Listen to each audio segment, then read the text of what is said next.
So mean to say that spiritual master, guru has to come in bona fide parampara. Yes. What are his other traits and qualities or character grossly as a layman? How can I understand? It's a very simple thing.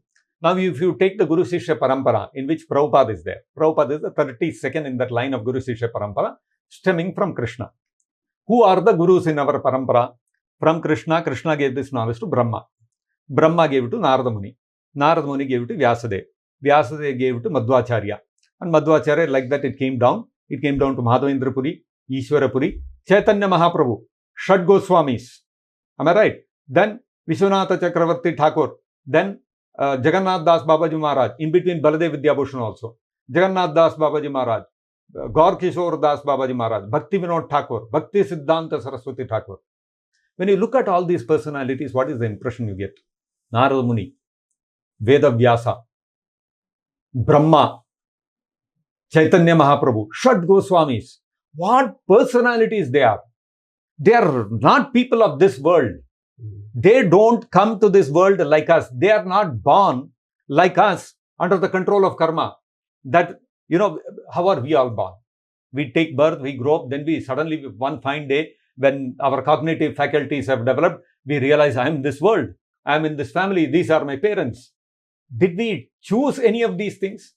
We never chose our own gender. We did not choose the place of our birth. I did not choose the complexion which I will have.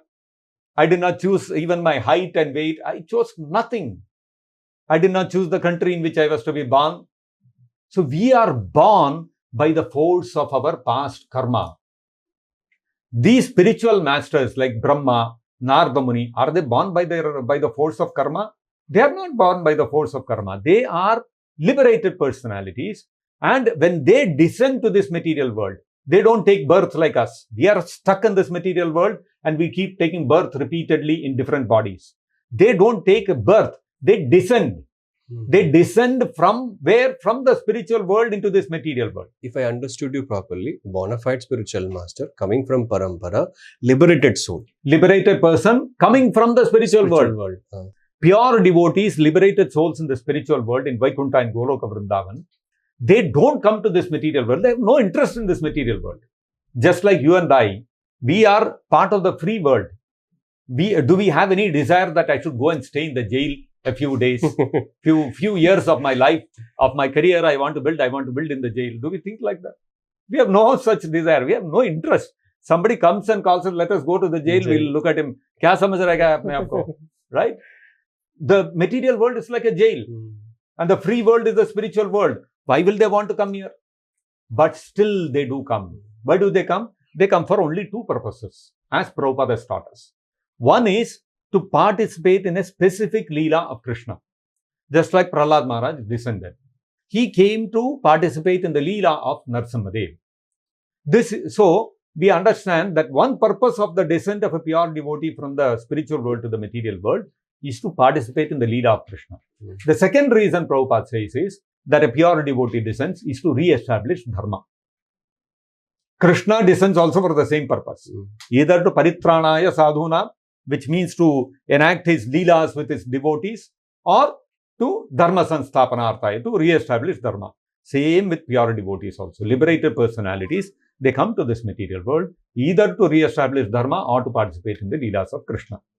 Therefore, if you look at all the Gurus in our Parampara, they are all Acharyas, they are all bona fide Gurus.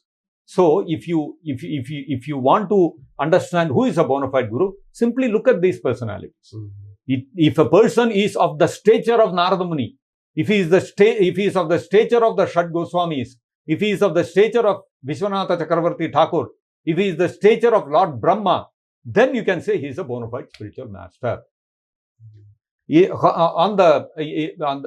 other way of saying it is, bona fide spiritual master, like His Divine Grace A.C. Bhaktivedanta Swami Prabhupada, he is of the stature of those personalities, not an ordinary person. Such a person is called a bona fide Guru. Only such a person, Ajnana Timirandasya Jnananjana Shalakya, can open your eyes, which are clouded by ignorance. That's why when you read Prabhupada's books, I remember very vividly, when I was new to Krishna consciousness, first started reading Prabhupada's books, all those small books, Topmost Yoga System, Raja Vidya, all those things.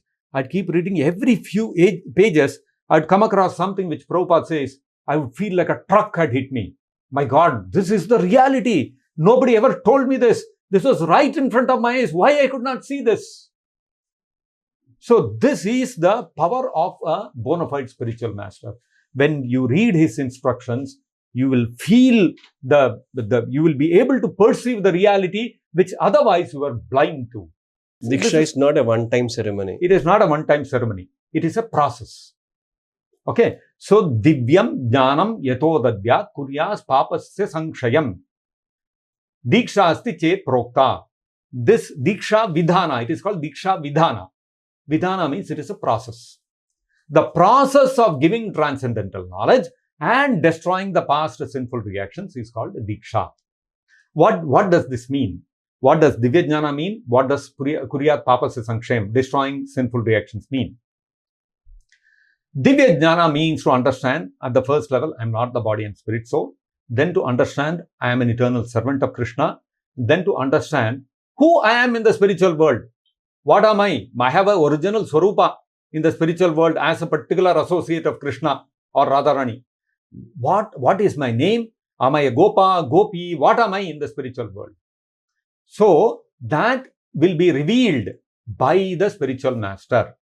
Now, if somebody has to reveal to me who I am in the spiritual world, that person must have come from there, no? If he has never been there, how will he tell who I am? That itself shows that it has to be a liberated person coming from the spiritual world to be able to tell me, Arre Baba, you have forgotten, I've seen you there, you are this person. So, the person who gives Diksha, Divya Jnana means he has to come from the spiritual world. Second thing is Kuryat Papasya Sanshayam, destruction of Papa Karma. Now, the most prominent demonstration or exhibition of my past sinful activities is what? Is the present body I am having.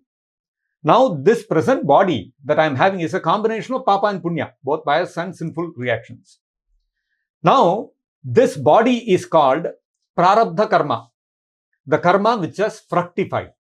Then there are karmas which are Aprarabdha Karma, which are either in the seed form or in the sapling form or like a intermediate stage. Yeah, all those fruit which has not ripened, all those kind of, those three things that are there. Prarabdha Karma, Aprarabdha Karma. Both are sitting like mountains on my head. Both things have to be destroyed. Only then I can engage in devotional service to Krishna, real devotional service to Krishna.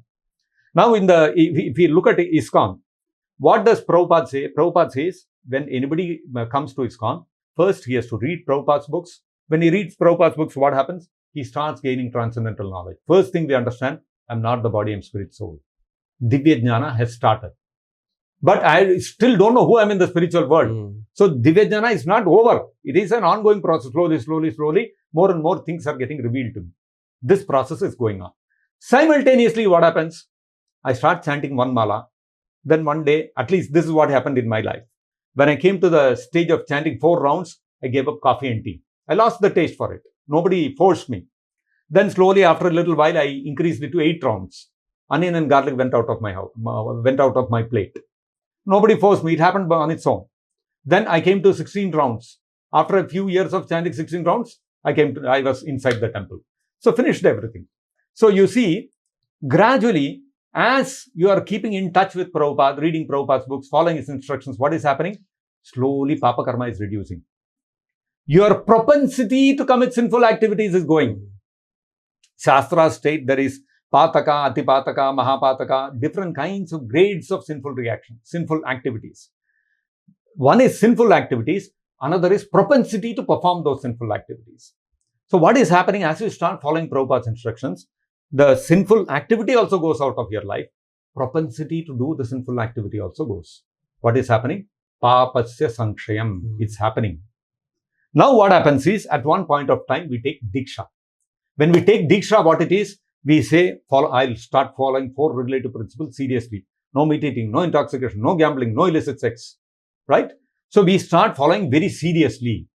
So that means we have come to the stage where we are confident that I have no more taste for these things. These things don't bother me. I'm not interested in these things. Propensity has almost become nil. Because of in coming in touch with Prabhupada and his instructions. Then after 1 year, we follow this. What happens? 6 months, 1 year, temple president will see he's following all the rules and regulations nicely, give him Brahman Diksha. Then we get second initiation. And when we get second initiation, what is the first thing we do? We start chanting Gayatri. And then what we do? We are given an opportunity, go inside the altar and serve the deities. Until we get second initiation, we cannot go inside the altar. Now, all of us, are we born in Brahmana families? We are not born in Brahmana families. Even if we are born in Brahmana families, were we following the regulative principles? We were not. That means Papa Karma was filled in our life. So we were not qualified to worship the deity in the altar. Now, by taking second initiation from Prabhupada, what happens? We become qualified to enter the altar and serve Krishna directly. Because the deities are Krishna himself. You understand? Now, I was not born in a Brahmana family, or even if I was born in a Brahmana family, I was a Brahma Bandhu. That means I was not qualified to worship the deities. But now, suddenly I become qualified to worship the deities. How? Because according to Vedic system, if I have taken birth in a sinful, because of my sinful activities in a lower family, I cannot worship the deities. Only person born in Brahmana family can worship the deities. Why? Because he has done enough punya to get there. Others have done papa karma, they cannot directly serve the deities. This is the reality. Now, although we are born in non-Brahmana families, or we are born in Brahma Bandhu families, still, suddenly, overnight, we become qualified to worship the deities. How? Because Prabhupada has destroyed all our sinful reactions. Prabhupada says, when we take at the time of first initiation, Prabhupada removes all our sinful reactions. Sinful reaction means prarabdha, aprarabdha, both have to go out of our life. So that is why, because prarabdha and aprarabdha has gone out of our life, at least aprarabdha has gone out of our life, that's why the propensity to commit sinful activities is also gone. No more are we committing sinful activities, even the propensity has gone, past karma, Prabhupada has taken away. As far as prarabdha karma is concerned, this body, Prabhupada destroys the prarabdha karma also. Therefore, what happens is, our subtle mind changes. Ultimately, subtle body is the one which is qualified to be a Brahmana, Kshatriya, Vaishya or Shudra. It is the person's orientation of the mind. So, you see, Divya Jnana Metodadhyat Kuryas Papasya Sankshem. Diksha is a process by which spiritual knowledge is revealed within the heart, and you are given new subtle body, the new subtle body of being a Brahmana. And then further you make progress and become a Vaishnava. So if somebody says, I am a Diksha Guru, come and take Diksha from me, first 2 questions you have to ask him. Are you going to reveal who I am in the spiritual world, in Vaikuntha Loka or in Goloka Vrindavan? Where am I going to go? And will you reveal to me who I am? Second thing is, will you take away all my prarabdha and aprarabdha karma? Are you ready to do that? If they are capable of doing that, then only they can act as Diksha Guru. So you have to understand what kind of powerful personality he has to be able to do these 2 things. Not an ordinary thing. Therefore, you have to understand, that is why Prabhupada says, Diksha Guru means he has to be in that Guru Parampara.